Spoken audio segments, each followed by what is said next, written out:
Hello, my lovely Leo, and welcome to your moon reading. This is just a general reading, so please do take what resonates and toss the rest.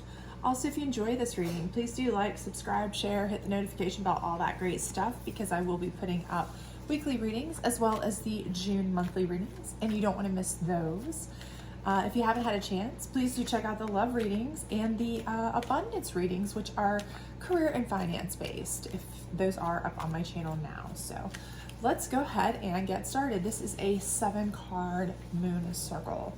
So the first card is indicative of where you are now, or what position you might be in, things you might be facing. The second card is kind of what brought you to this situation. The third card is similar to a challenge card in a typical tarot reading, but it's like kind of what's keeping you in this position. The fourth card is your ultimate outcome, as long as you were to follow the steps in the fifth, sixth, and seventh card. So hopefully you can see these, and I will certainly be going through them one at a time there. So don't fear if you can't. I'll be holding them up, but hopefully you can. So right now we have darkness.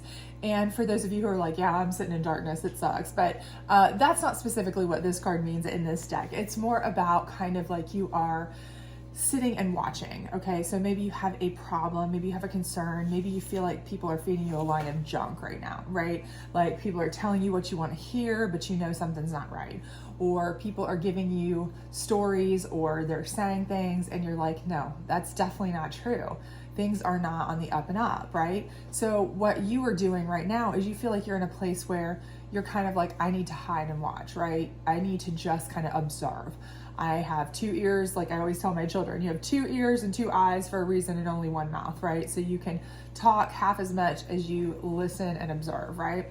So that's kind of where you feel like you need to be right now, right? Because you need to kind of see really what's going on, what's happening behind the scenes, what are people doing that they don't want you to know about. So I feel like for many of you, you feel like either somebody's trying to pull the wool over your eyes, or they're trying to tell you what they think that you want to hear. It's kind of like lip service, something of that nature. But you feel like you're finding yourself in a situation that, you know, you really have to kind of sit back and observe, because you don't feel like you're getting the full story, right? Or you're getting complete lies. Maybe for some of you, you're just like, you know what, something is off, something's not right.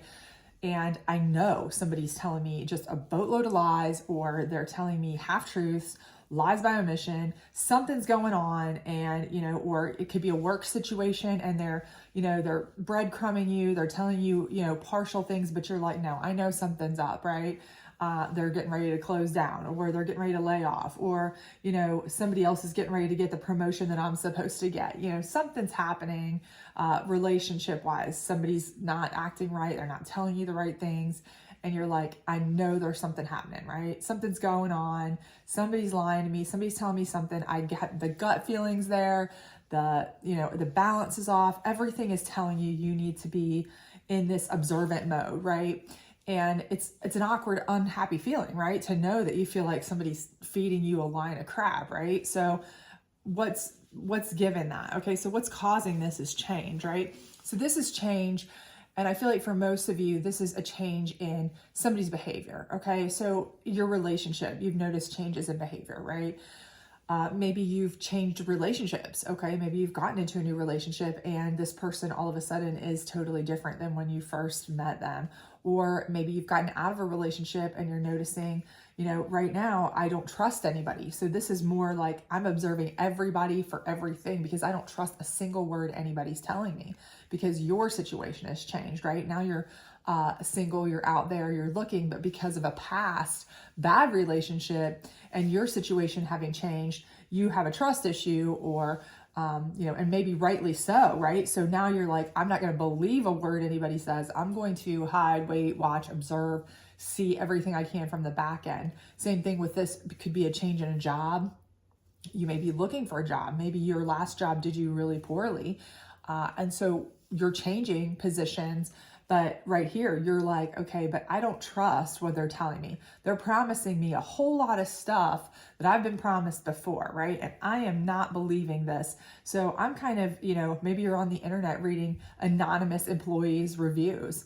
that's not a bad idea, right? Maybe you're out there checking with people who worked for the company before. Why did you leave? You know, things of that nature.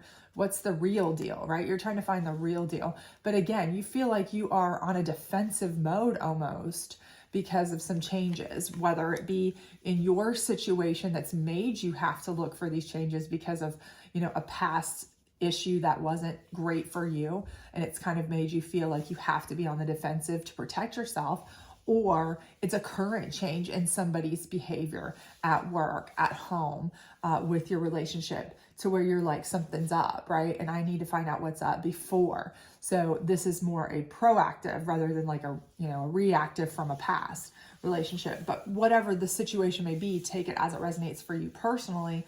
This is a situation that it's uncomfortable, right? It's not a comfortable situation to feel like you're having to constantly, you know, feel like you're on the defensive, or you're having to look into things or not trust, right? That's not a good, comfortable situation. So, you know, you don't want this. This is not what you want to be in. Nobody wants to be in that situation where they're constantly having to double check and check out their resources and make sure everybody's not lying to them. Nobody feels good like that, right?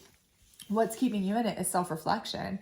And so I feel like a lot of it is you're kind of just like, you're kind of looking in the mirror and saying, you know what, okay, what do I need to do to stay, you know, calm, to stay, am I making this up? Is a lot of this just my perspective, right?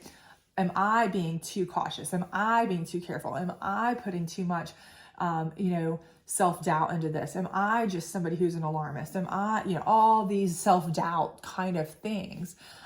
So your self-reflection is kind of something that's kind of keeping you in this, because you're looking and you're questioning yourself too much.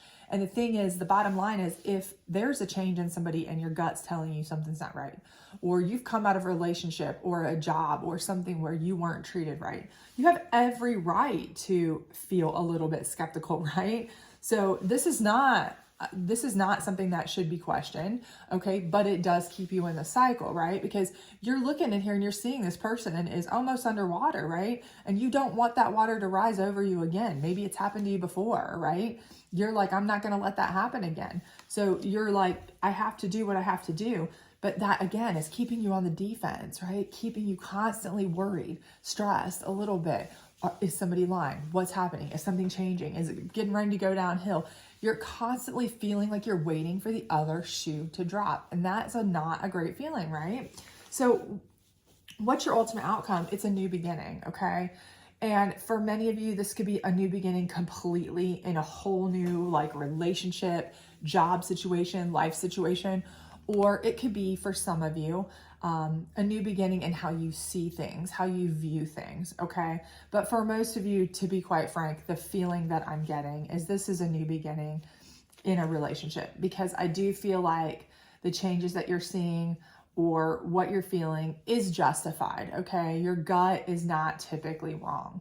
You know, there's scientific studies that show, you know, I'm in no way a doctor. Let me disclaim that. I'm not a scientist. I am not any of those things, but I have read these studies that do indicate that your body does give off particular vibrations, things like that, it's kind of like your gut that tells you when things aren't right, when things are like, you know, and it's really like, a primal kind of mechanism that helps you to kind of know, hey, this is wrong, go, you know, get away.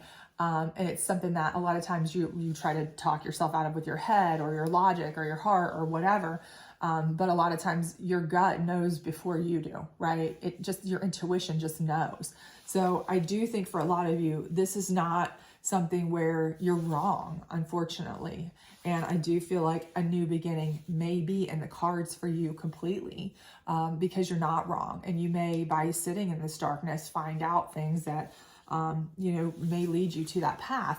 But again, for those of you who are not in that case, you know, and maybe you are just being a little bit protective, you know, a little bit more so than you even need to be, which is fine to be proactive.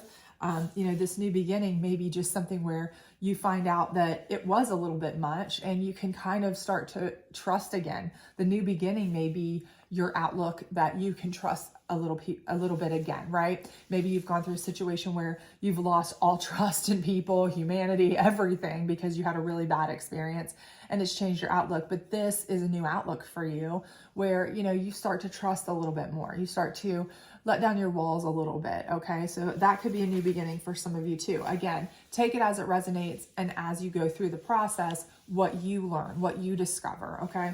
But what's the process to get you to the correct outcome, right? That's what we need to know. So the first step here is nourishment, okay?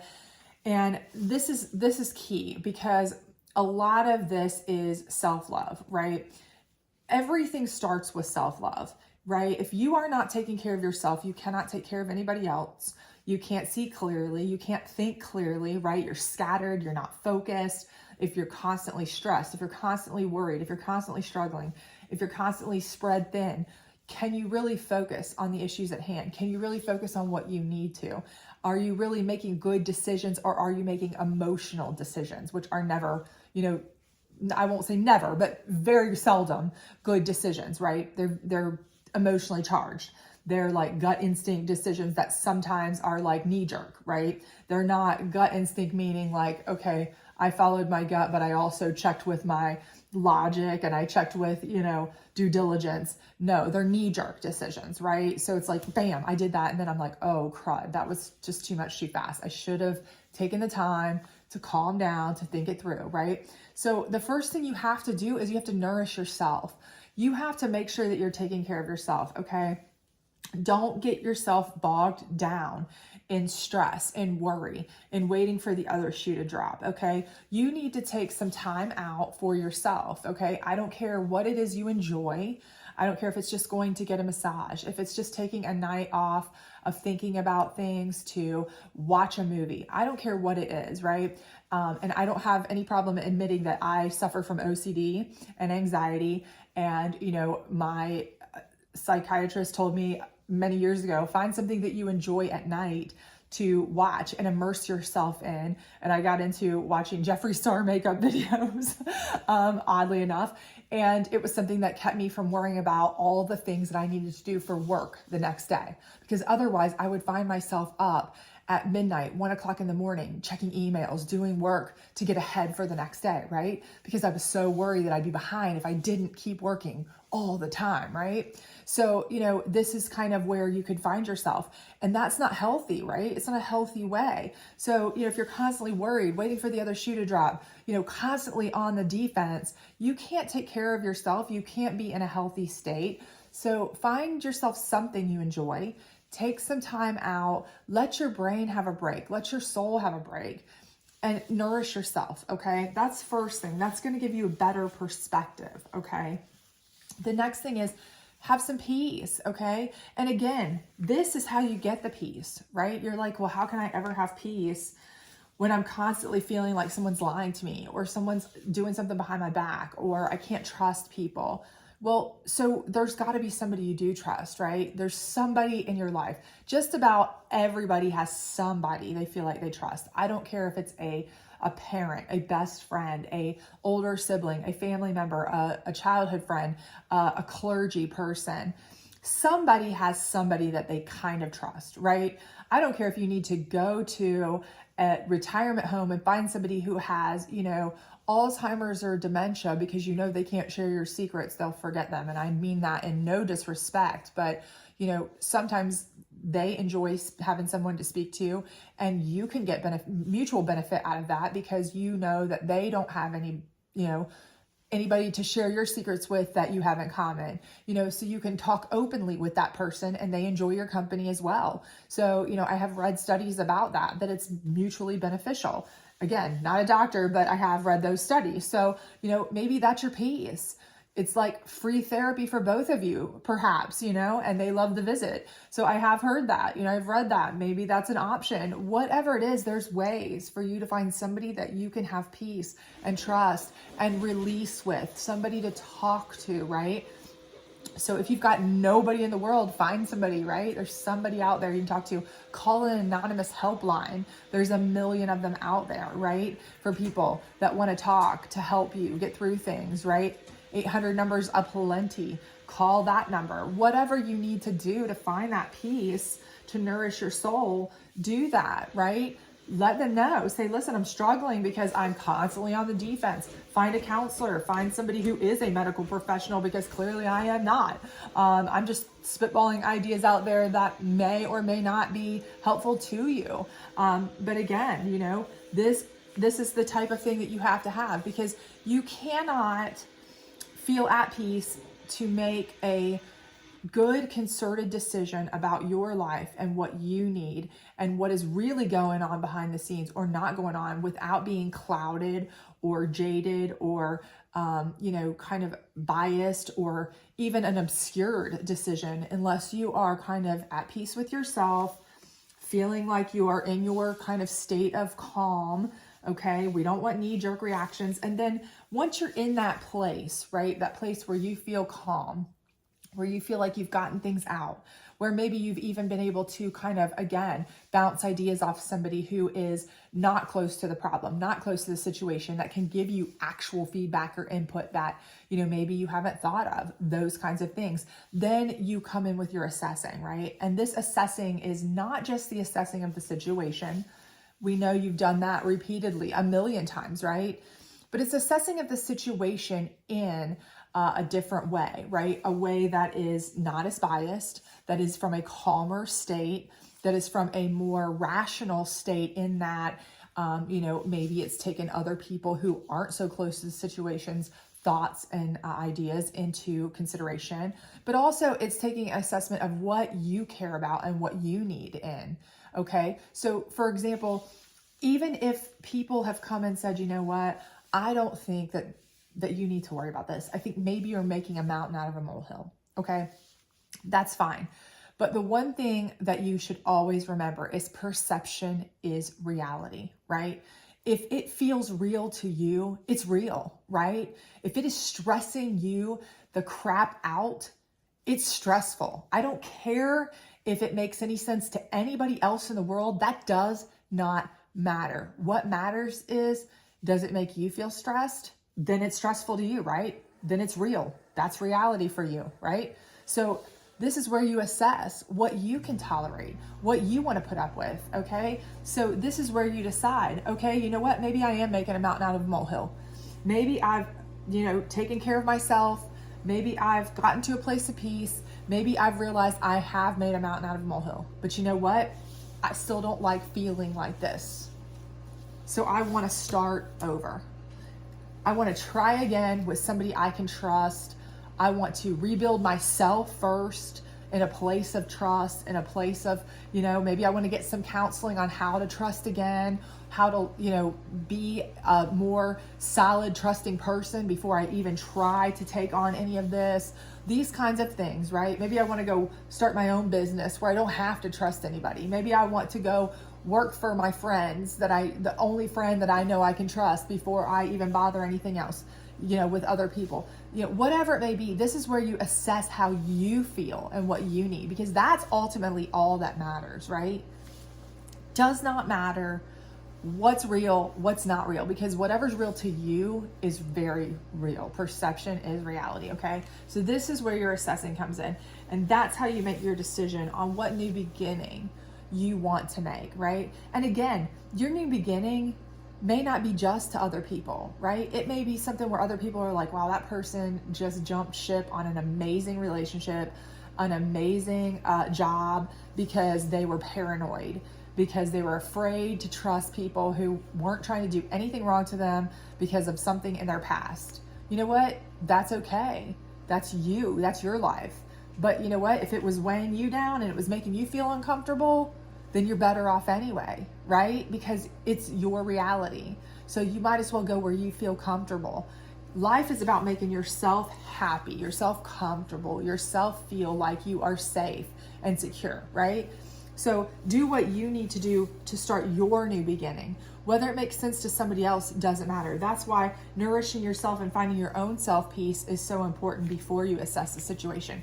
You need to know what makes you calm, what makes you feel better in order to assess how to get there, right? So hopefully this resonated with you. If it did, please do like, subscribe, share, all that other great stuff. And I hope to see you back for your weekly reading and your monthly reading for June. Bye.